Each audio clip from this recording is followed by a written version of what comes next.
lá, dando continuidade, né, ao estudo dos eumintos, dos nematodas. Nós vamos entrar numa segunda parte da nossa aula, que inclui aspectos clínicos do euminto Ascaris lumbricoides, né, que causa ascaridíase. Bem, a patogenia e o quadro clínico deste euminto estão muito associadas tanto à fase larvária quanto ao verme adulto.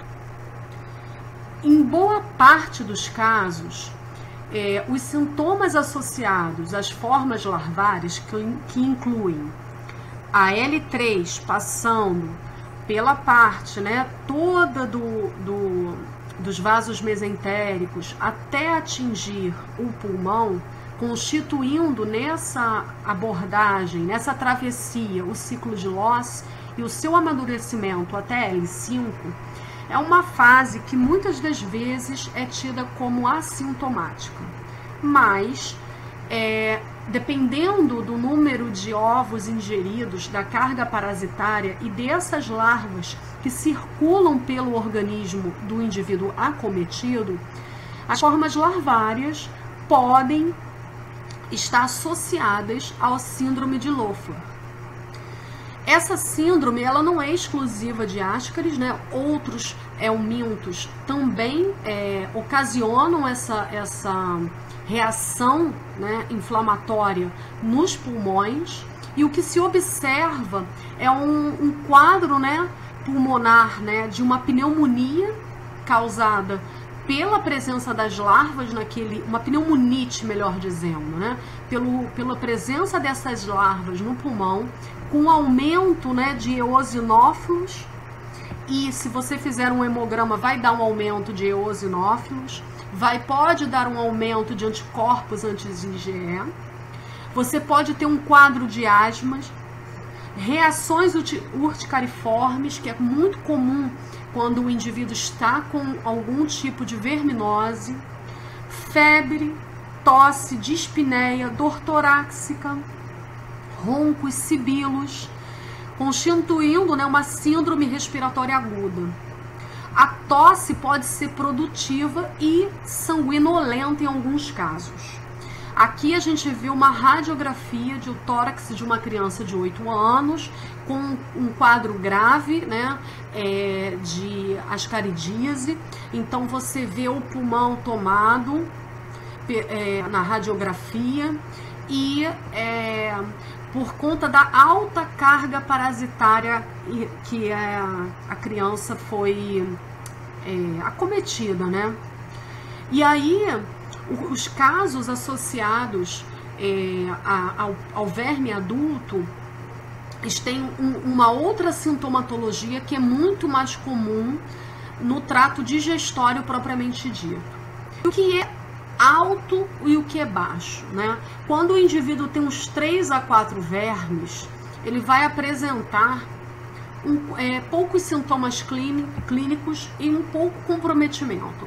Ou seja, ele tem pouca sintomatologia, claro que pode ter náuseas e vômitos, mas vamos dizer que a saúde como um todo não estará plenamente comprometida. Mas quando a carga parasitária é alta, ou seja, tem indivíduos que têm 30 ou 40 vermes no seu interior, e tem indivíduos até que mais raramente apresentam mais de 100 vermes, o quadro de saúde do paciente é gravíssimo, porque você pode ter inclusive obstrução do trato digestivo dele, né, ao longo do duodeno, e comprometendo de várias formas a saúde, seja pela captação nutricional, seja pela obstrução propriamente dita, formando nós dentro do intestino. Essas formas adultas são responsáveis por levar a quadros como cólicas abdominais, fezes diarreicas, náuseas, vômitos, inclusive perda de sangue. Nesta figura aqui nós temos um caso de um pedaço de um intestino, né, que foi removido de uma criança de 3 anos na África no sul da África, né? África do Sul, melhor dizendo. E olha só a quantidade de vermes que foram recolhidos, que estavam presentes, causando essa obstrução. Olha a cor aqui esbranquiçada, característica, como eu falei na parte 1, mas que pode ser às vezes rosáceo.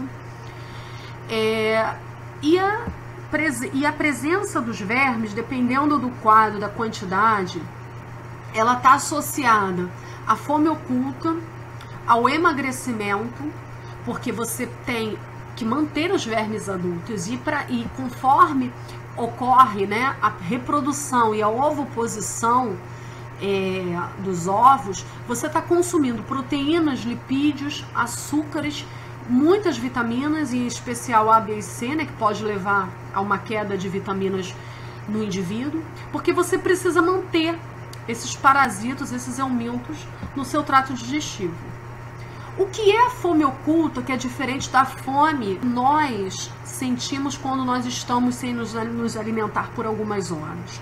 A fome oculta é uma deficiência nutricional.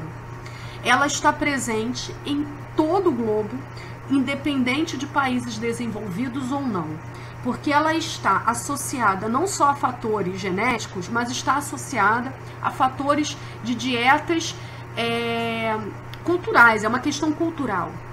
Então você tem um desequilíbrio nutricional que pode aparecer, inclusive, nos indivíduos que conseguem manter a quantidade de calorias necessárias para a manutenção da vida, né, do corpo. Ou ainda indivíduos com sobrepeso ou obesos. Por que isso? Porque você pode perfeitamente se encher de carboidratos, mas manter uma dieta pobre em frutas, legumes. Você pode adotar dietas, mesmo que você não saiba que você está fazendo isso. Por exemplo, você pode estar se privando de comer hortaliças, de frutas e legumes, e nisso você vai empobrecendo a sua alimentação. Quando você tem a questão do indivíduo que tem poucos vermes, e esses vermes, e você já faz uma dieta pobre, né, em frutas, legumes, hortaliças, proteínas, seja de origem animal ou não, enfim, independente da sua filosofia de vida, do seu poder aquisitivo e do seu paladar, os vermes vão competir com o seu organismo, e isso pode ocasionar fome oculta.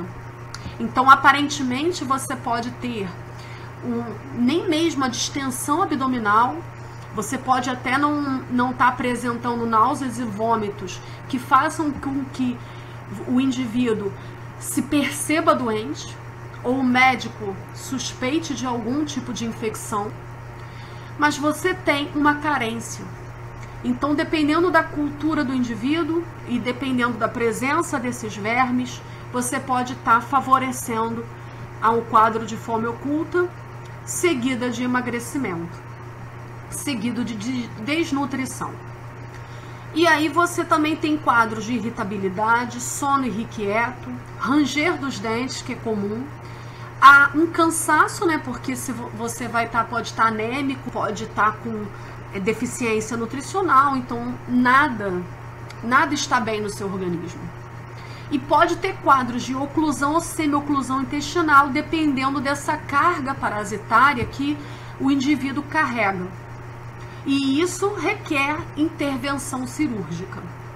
Algumas vezes esses vermes podem ser encontrados no estômago, e essa remoção pode ser feita por uma endoscopia digestiva.